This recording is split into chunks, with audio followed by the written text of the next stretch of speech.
30년 전 1994년과 1995년은 우리에게 많은 생각을 하게 하고 교훈을 준 그러한 해이기도 합니다. 그것은 서울 강남 압구정동을 가르는 성수대교의 붕기요, 그리고 95년도에는 당시 서울에서 가장 화려하고 상류층들이 다니는 보석으로 가득 차 있었던 서초동 삼풍백화점의 붕기였습니다. 성수대교 하면은 서울 한복판에서 가장 아름다운 다리 중에 하나였고, 삼풍백화점 하면은 당시 우리나라 최고 보석들이 전시되어 있었던 백화점이었습니다. 그런데 무너졌습니다. 당시 성수대교의 붕기로 자녀들의 희생에 가족 중에 어느 아버지는 딸이 붕괴되어서 목숨을 잃은 그 자리에 가서 뛰어내린 아버지도 계셨습니다. 얼마나 애절하고 아리였겠습니까? 또 어느 부모는 그 일로 말미암아 병을 얻어 세상을 떠나신 분들도 계셨습니다.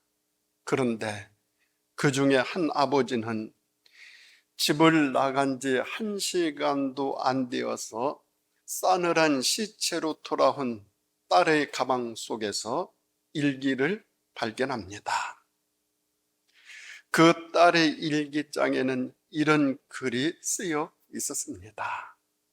나는 장차 불구자들을 위해서 살 것이다. 그리고 나는 장차 그들의 손발이 되어주고 지팡이가 되어주리라. 이렇게 딸의 일기장에 쓰여져 있었습니다. 이 여학생은 일찌감치 미래에 대한 확고한 의지와 목적과 뜻을 마음에 품고 있었던 것입니다. 자신의 삶의 목적을 미리 선택했던 것이죠. 아니, 오늘 순간순간 그렇게 마음을 먹고 선택하며 살았을 것입니다. 그런데 그 꿈과 목적을 이루지 못하고 사고로 목숨을 잃은 것입니다.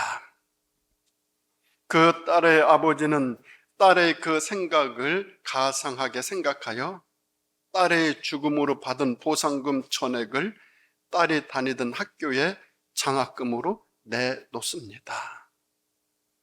이 장학금을 받아 공부한 아이들이 커서 여러 곳으로 나가 직장 생활을 하는데, 그중 몇 명이 장애인들을 돌보는 시설을 만들고 그 장애인의 집 정원에 이 여학생의 동상을 세웠다고 합니다.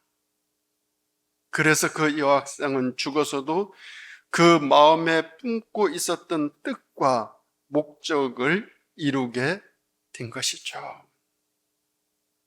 우리는 이 이야기 속에서 사람은 어떠한 생각, 어떠한 뜻, 어떠한 목적을 가지고 사느냐 하는 문제, 정말 참으로 중요하죠. 너무너무 소중하죠. 너무너무 가치 있죠. 이렇게 생각해 볼 수 있습니다. 지금은 졸업 시즌입니다. 막 지나기도 했고요. 졸업식이 어느 누구에게는 기쁜 날이고 어느 누구에게는 슬픈 날이기도 할 것입니다. 학교 다니면서 가졌던 어떤 꿈이나 어떤 목적을 이룬 사람들에게는 졸업식이 아주 기쁠 것입니다. 언젠가 우리도 우리 인생을 졸업하는 날 있을 것입니다. 자신의 삶을 온전함과 진실함으로 살아온 사람, 자기 삶의 목적을 이루며 살아온 사람은 그날을 기쁘게, 감사하게 맞이하게 될 것입니다.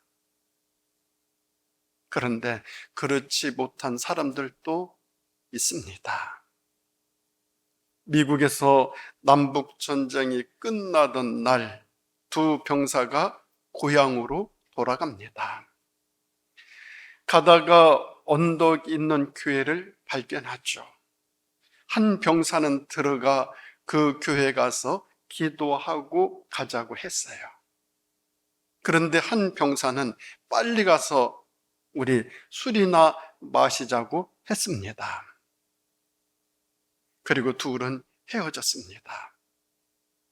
그 일이 있고 나서 몇십 년이 흘렀습니다. 그중 술이나 마시자고 하던 친구는 알코올에 중독되어 범죄를 저질러 지금 감옥 생활을 하고 있습니다. 그 수용 생활을 하는 중 어느 날 이 친구가 신문을 보고 깜짝 놀랐습니다. 그것은 함께 집으로 돌아오다가 교회를 보고 기도하고 가자 하던 그 친구가 대통령이 되어서 오늘 취임식을 한다는 큰 기사가 신문에 보도되었던 것입니다. 바로 그 친구가 미국의 22대, 24대 대통령이 된 클리브랜드입니다. 이 클리브랜드 대통령이 재임하던 시, 22대 재임하던 시 한국 역사상 최초로 주미공사인 박정양이 고종의 국서를 품고 미국에 파견되어 미국과 정식 외교 관계를 맺습니다. 이때가 1888년 1월 17일입니다. 이 대통령이 22대 그리고 한 번 쉬고 24대 이렇게 대통령이 된 미국 최초의 대통령이었습니다. 이 대통령이 재임 시 우리나라와 정식으로 정말 대사급으로 올려서 외교 관계를 곤고하게 기초를 놓습니다. 하나님이 인간을 창조하실 때 그냥 만드신 것 아닐 것입니다. 인간은 적어도 뜻을 품고 목적을 가지고 살아가도록 지으셨습니다. 그러면서 하나님은 각자에게 시간을 주셨습니다. 어떤 사람에게는 70년, 어떤 이에게는 80년, 어떤 이에게는 100년 이상으로 시간을 주셨습니다. 그런데 그 시간을 운영하는 것은 전적으로 내가 할 일입니다. 그 시간의 운영에 따라 나의 인생의 모습이 완전히 달라집니다. 어떤 사람은 중년의 나이에 입지를 세우고 세상을 위해 할 일을 다 하는 사람이 있는가 하면은 어떤 사람은 중년이 되었음에도 방황을 하게 됩니다. 삶의 목적을 이루면 그 삶이 이렇게 혼돈되어 나타납니다. 오늘 본문은 위대한 지도자 여호수아의 이야기입니다. 갑자기 모세가 죽습니다.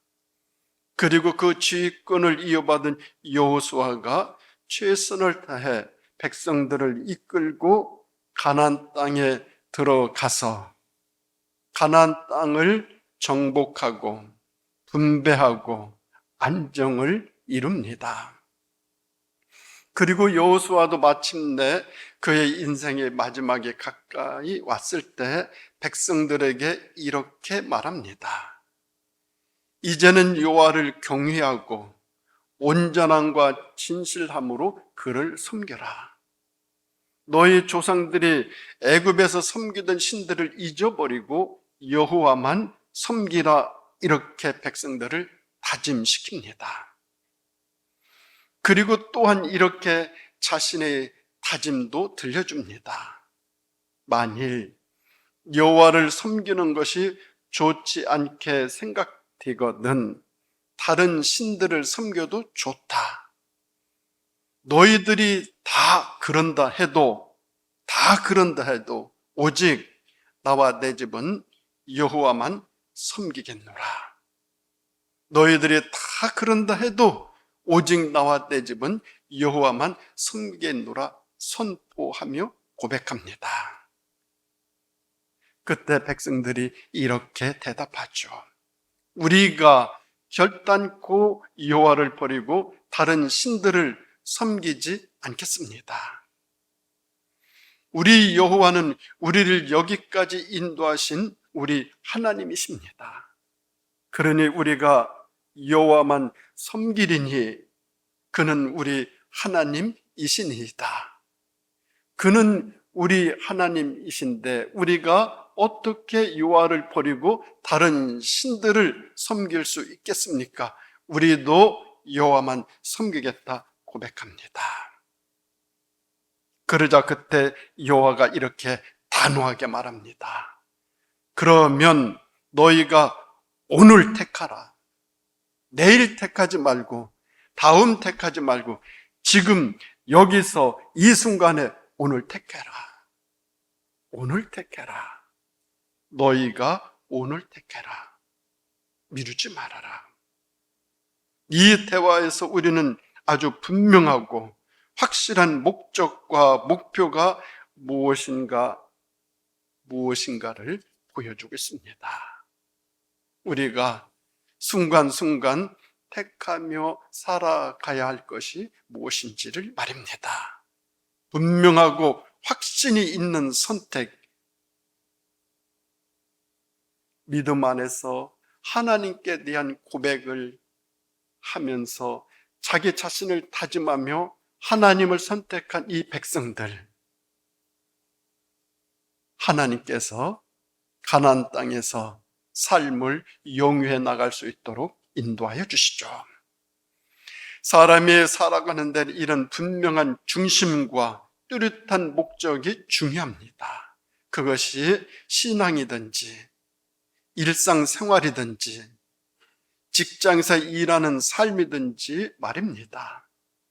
우리는 살아가면서 신앙인으로서 적어도 4가지 질문에 답할 수 있어야 합니다. 첫째는 나의 삶의 목적이 무엇인가?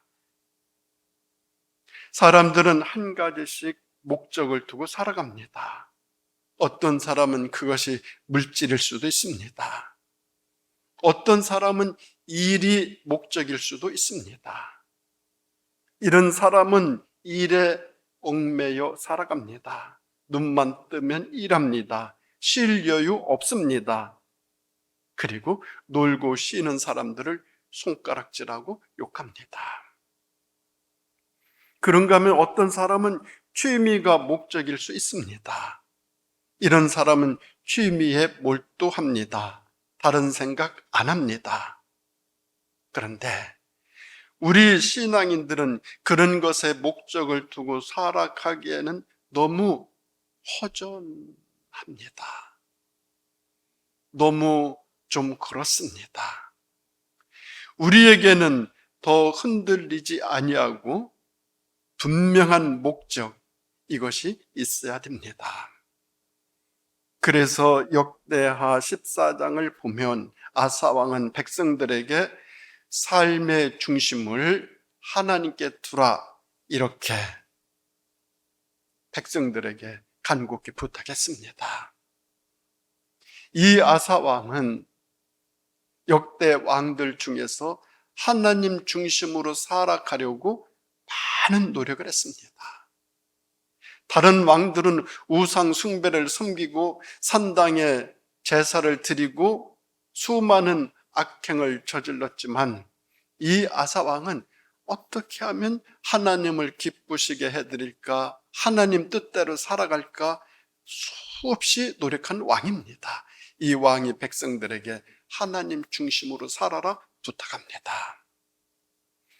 사도 바울은 에베소서 3장에서 믿음으로 말미암아 그리스도께서 너희 마음에 계시게 하옵시며 너희가 사랑 가운데서 뿌리가 박히고 터가 굳어지게 하라. 너희가 사랑 가운데서 뿌리가 박히고 터가 굳어지게 하라. 이렇게 간곡히 부탁을 합니다. 그리고 여호수아는 오늘 본문에서 오직 나와 내 집은 온전함과 진실함으로 여호와만 섬기겠노라 이렇게 단단히 자기 자신을 고백하고 있습니다. 우리가 삶의 목적을 하나님께 두면 그 하나님은 우리 삶의 중심에 항상 임재하여 계셔서 우리 삶을 인도하여 주시고 하늘의 은혜로 주님의 축복으로 채우시고 도와여 주실 것입니다. 그런 하나님을 우리는 확실히 믿습니다. 그런가 하면 두 번째로 우리가 답해야 할 두 번째 질문은 나는 어떤 성품의 소유자로 살아가야 되는가입니다. 우리들이 예수님의 제자가 되려면 우선 좋은 성품을 가져야 됩니다. 좋은 성품을 가지려면 두 가지 방법이 있어요. 하나는 타고나는 거예요. 선천적으로 착한 성품으로 태어나는 거예요. 엄청난 축복이죠. 그런가 하면 또 하나는 후천적으로 훈련해서 만드는 방법이 있어요. 노력하고 힘쓰면 내 성품이 얼마든지 달라져요. 하나님은 우리들이 얼마나 많이 일하였느냐 이것보다도 우리들이 어떤 사람인가를 더 소중하게 여기십니다. 천국에서는 세상에서 어떤 직업을 가지고 있었느냐 중시하는 것이 아니고 어떤 성품으로 살았느냐 이것을 더 중시하십니다. 그래서 베드로후서 1장에서 그러므로 너희가 더욱 힘써 너희 믿음의 덕의 지식을, 지식의 절제를, 절제의 인내를, 인내의 경건을, 경건의 형제우애를, 형제우애의 사랑을 공급하라. 이 좋은 것을, 이 하나님의 성품을 너희들의 삶에 항상 공급하라. 그것도 충분하게 공급해라. 우리는 세상에서 얼마나 많은 명예와 물질과 박수를 받았느냐, 얼마나 출세했느냐, 얼마나 잘생겼느냐, 얼마나 유명하느냐 이것도 중시해야 하지만 더 중요한 것은 내가 얼마나 그리스도와 같은 성품을 쌓았느냐 하는 문제에 더 힘써야, 더 노력해야, 더 애써야 합니다. 하나님 나라에서는, 우리 하나님께서는 그것을 보십니다. 그것을 따질 것입니다. 그것으로 평가하실 것입니다. 얼마나 주님을 닮은 삶을 살았느냐, 우리 주님은 이것을 보십니다. 부부는 오래 살면 닮는다고 합니다. 얼굴도 닮고 식성도 닮고 마음도 닮아갑니다. 서로 살아가면서 비슷해집니다. 그래야 되죠. 부모와 자식은 어디라도 닮은 데가 있어요. 참 묘해요. 부모와 자식 간에는 어딘가 닮은 곳이 꼭 있어요. 신앙생활도 깊이 하게 되면 주님을 닮아가게 되어져요. 그 중에서도 특히 성품이 닮습니다. 그것이 변화된 삶이죠. 그 닮은 힘이 세상을 구원하고 변화시키고 치료하고 하나님의 뜻을 펼쳐가게 인도하여 주실 줄 믿습니다. 우리 하나님의 성품으로 살아가는 그 삶은 어디에서든지 인정받고 사랑의 귀임을 받고 박수를 받고 칭찬으로 이어지게 될 줄로 믿습니다. 그런가 하면 세 번째로 우리가 살아가며 답해야 될 세 번째 질문은 내 삶을 어디에 투자해야 하는가입니다. 내 삶을 어디에 투자해야 되는가? 우리 신앙인은 세상에서나 가정에서나 이 사회에서 감당하고 섬기고 또 기여해야 될 삶의 몫이 있다는 것 생각하며 살아가야 됩니다. 그래서 예수님께서는 너희가 나를 택한 것이 아니고 내가 너희를 택하여 세웠다 이렇게 말씀하셨어요.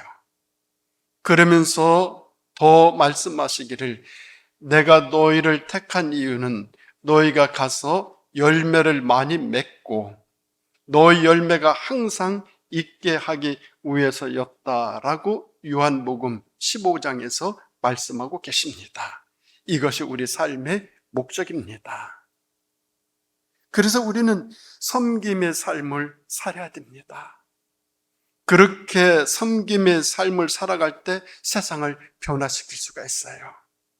하나님의 뜻을 이루어드릴 수 있어요. 그리고 그 삶에 향기가 있어요. 감동이 있어요. 기쁨이 있어요. 그리고 모든 사람들이 거기에 숙연해져요. 우리가 너무나 잘 알고 있는 작가 세르반테스가 24살에 전쟁에 나가서 부상으로 불구의 몸이 됩니다. 58살 때 모함을 받아서 감옥에 가게 됩니다.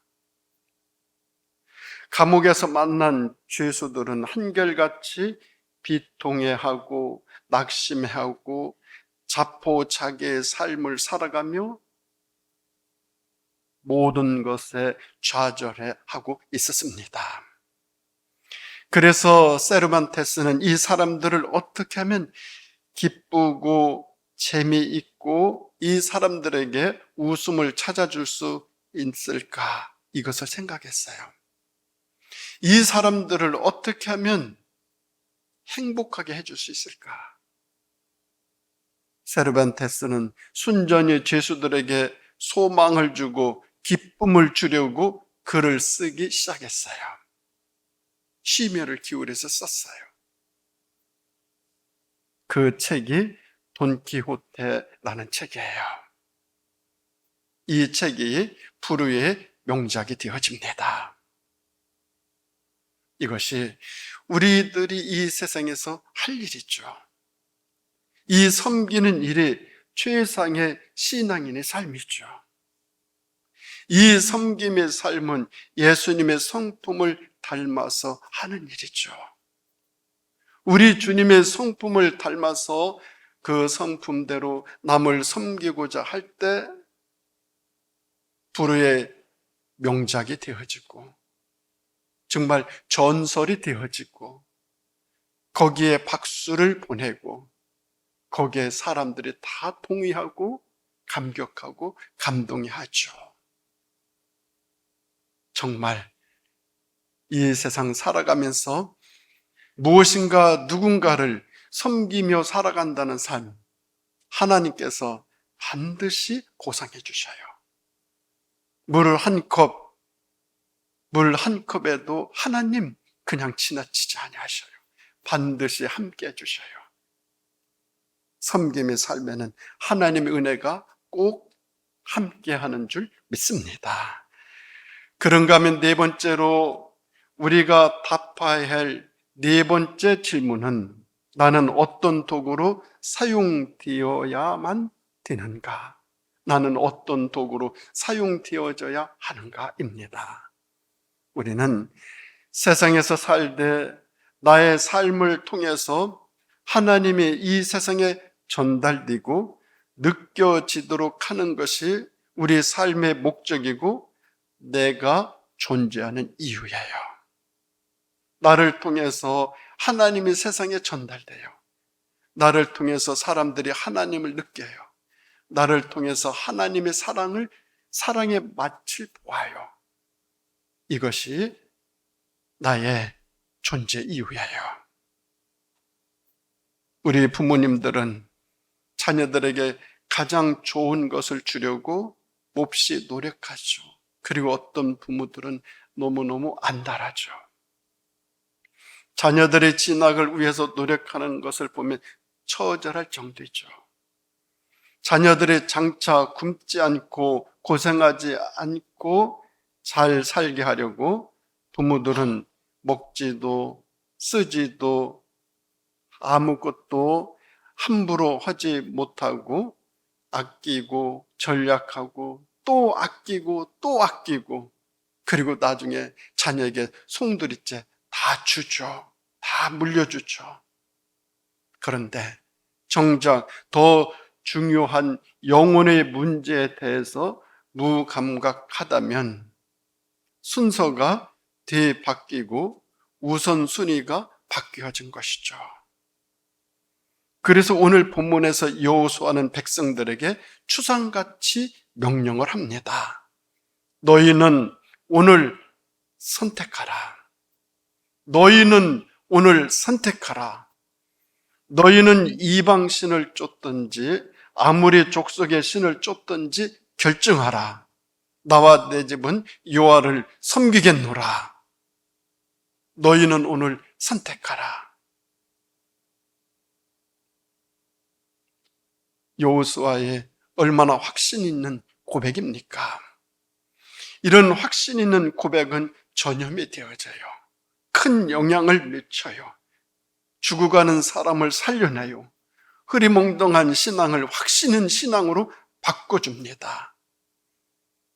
그러자 백성들이 우리가 결단코 여호와를 버리고 다른 신을 섬기지 않겠습니다. 우리 여호와는 우리를 여기까지 인도하신 하나님이시니 그러므로 여호와만 섬기리니 그는 우리 하나님이시니이다. 백성들이 이렇게 고백을 해요. 백성들이 이런 고백을 할 때 우리 하나님은 얼마나 좋으셨을까요? 그렇게 고백을 했지만 그 백성들이 또 나중에 또 이렇게 다른 길로 빠지게 되어지지만서도 그래도 하나님은 그때 그렇게 말하는 백성들을 너무너무 기뻐하셨을 거예요. 더 잘 되도록 보살피실 거예요. 우리는 언젠가 우리에게 주어진 시간이 다 되면 인생을 끝내고 하나님의 부름 받게 될 것입니다. 그 시간이 되면 참으로 엄숙해질 것입니다. 그런 생각을 해봅니다.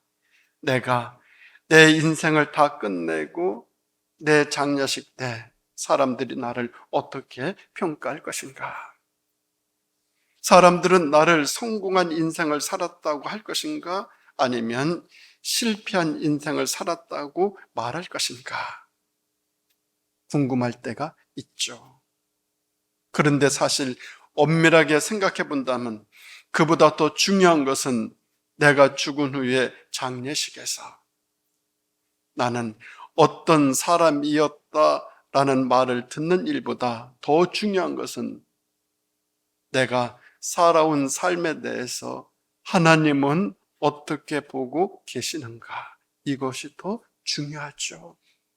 사람들의 평가를 받는 것보다 하나님의 평가를 받는 것이 더 소중하다라는 것입니다. 우리는 세상을 살아가면서 사람들의 평가를 받으면서 실수하고 실족하고 실패할 때가 너무너무 많습니다. 그런데 하나님의 평가는 우리들의 삶을 실수하게, 실족하게, 실패하게 하시지 않습니다. 하나님의 평가는 언제나 정확하십니다. 하나님의 평가 속에 내 인생이 살아나갈 때 더 멋진 삶을 살게 될 것입니다. 사람들은 이 세상을 살아가면서 여론이다, 인기다, 사람들 말, 그 모든 것들에 그 평가를 받으면서 거기서 더 좋은 평가, 좋은 말, 좋은 인기 얻으려고 무던히 애를 씁니다.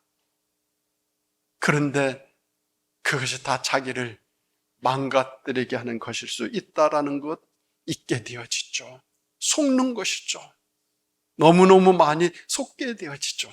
그러나 우리 하나님의 평가는 정확무오하십니다. 우리의 삶의 목적은 사람이 아니에요. 하나님을 기쁘시게 해드리는 것이죠.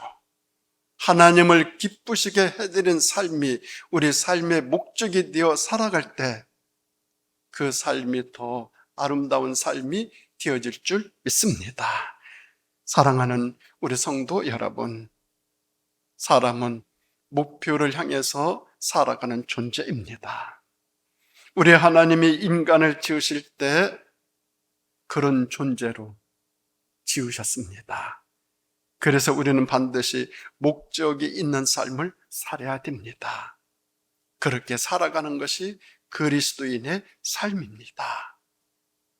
그래서 우리 모두 다 그런 목적을 이루어 드리면서 하나님의 기쁨이 되고 하나님의 영광이 되고 하나님의 자랑이 되고 그리고 그 삶에 하늘에 하나님의 은혜가 더 가득히 임할 수 있기를 예수님의 이름으로 축원드립니다. 기도하시겠습니다.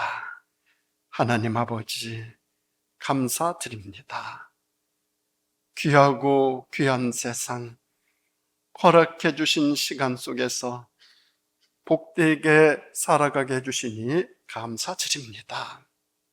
주신 말씀처럼 저희들 하나님의 목적을 이루어 드리며 하나님의 평가를 받으면서 이 세상에서 주님의 의와 뜻을 이루어 드리며 더 하나님으로부터 잘했다 칭찬받고 인정받고 사랑받는 삶으로 늘 채워져 나갈 수 있도록 인도하여 주시기를 예수님의 이름으로 간절히 기도드립니다. 아멘.